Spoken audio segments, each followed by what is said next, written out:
Hey, welcome back to Mission Log Engage. Yes, it's me and Norman engaging with With our you. comments and with you, with your The audience. comments, with your emails, with each other too, Absolutely. having Yeah. a very engaging conversation here.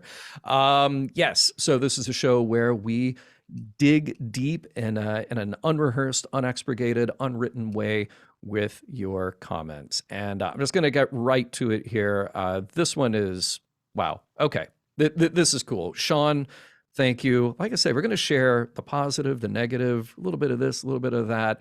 This was an email to missionlog@roddenberry.com from Sean. And he says, Dear John and Norman, I think that most importantly, you gave me reason to love some episodes I never really did before. These are episodes like TOS's Spock's Brain and This Side of Paradise, TNG's The Wounded, Ship in a Bottle, Most Toys, DS9's Tribunal. I found myself nodding in agreement with all three hosts one week and vehemently disagreeing with the same host the next week. Sorry, Ken, I still don't like the bonding, but I'm so happy to connect with you. It connected with you. John, I love that we share a love of James Bond and Las Vegas. Norman, your Zek impression kills me every time, and I really hope as a native Northeast Ohioan, you're a Browns fan. Dude, come on. Come on. Right? Moreover, your insight and the way you bore your emotional soul to us listeners during The Visitor deeply touched me. Doing what you gents do is no small task. You're giving opinions each week that may not resonate with every listener. I purposely avoided your social media sites to give myself a chance to catch up with my own fresh perspective, but I'd imagine an episode like Unification or countless DS9 episodes may have led to some negative comments out there. Please don't ever let it bother you. The beauty that comes from art like movies and television is that it breeds both commentary and critique, and no two people see any one piece of art in exactly the same way.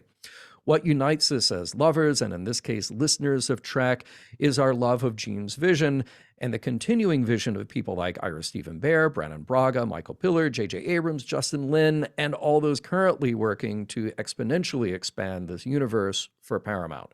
So I must apologize. This ran longer than I intended, and I'm sure I'm forgetting one or more some things. But I wanted to let you know what Trek means to me, how much I appreciate the podcast, and to let you know that Trek is better off for it, as am I. Thank you.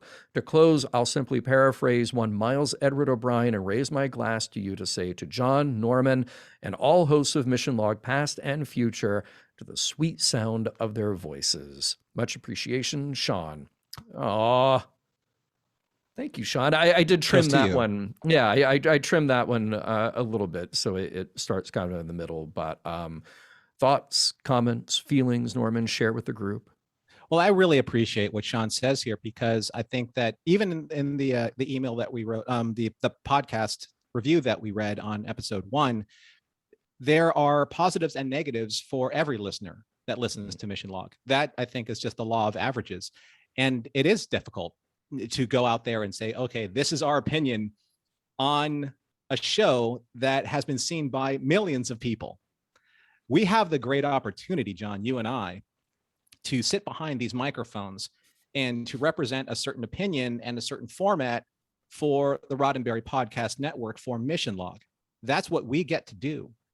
It doesn't give us the blanket authority to say that we're right, but it does give us the responsibility to present our deliberation and our analysis of each episode in the best possible way that represents what we believe Star Trek is or isn't,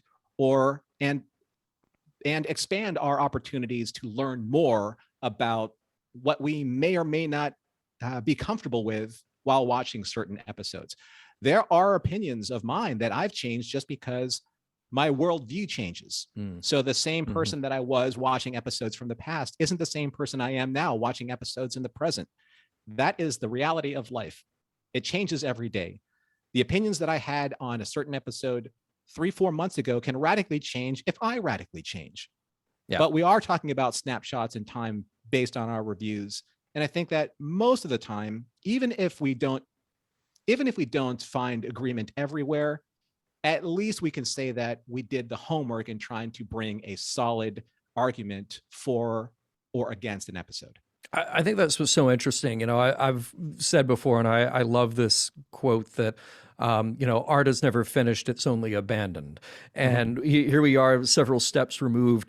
You have a show, well, you have a franchise that was created more than 50 years ago. Then you've got a series that was created 20 plus years ago, 30 years ago. And all the hands that were in that, writers, producers, actors, et cetera, they did their thing, they did their jobs, they got it out there, and it's no longer theirs at that point. Then it becomes the purview of all the viewers who will watch it, analyze it, debate it, pick it apart. Naturally. Then you fast forward years and years after that, and a show like Mission Log comes along, and it's just a couple of people who are spending a lot of time watching these episodes and writing down our thoughts and trying to shape them into a way that we can have a conversation. Mhm. And there are aspects of each of those conversations that that will surprise us, that will frustrate us. But then after we had that conversation, after we've made that podcast, it's no longer ours. It goes out there. No, sir. And when we say that was something that changed in the Mission Log script, was about doing this, about doing these feedback shows, that Mission Log is a conversation about Star Trek. And that was Mhm. always Rod's idea, is that, yeah, you're doing the show, you're working hard on the show, and then you're getting it out there. But then it goes to the next step, which is for people to pick apart that and debate it and talk about it. And maybe opinions get changed, or maybe at least a new perspective comes along. Whether you agree with it or disagree with it, at least it's new. Mhm. And it's nice to have a little part in that. The way I see it, the way I see what we do, imagine you and I hanging out in Las Vegas, as I so want to do so badly, Right. having a few cocktails, having dinner, talking about Star Trek, and then having someone say, "Hey, I was just overhearing you guys talk about this, and I really disagree with what you're saying." That's what we're doing. Yeah, right. Exactly. That's like what Right. we're doing. It's just that we're recording it, we're packaging it, we're putting it out there for public consumption. But it's really the same effect of somebody just kind of like, "Oh, I'm going to try this out. I don't agree with what they're saying, but I'm going to tell you why." And that's the conversation, right? As opposed to, "You guys suck."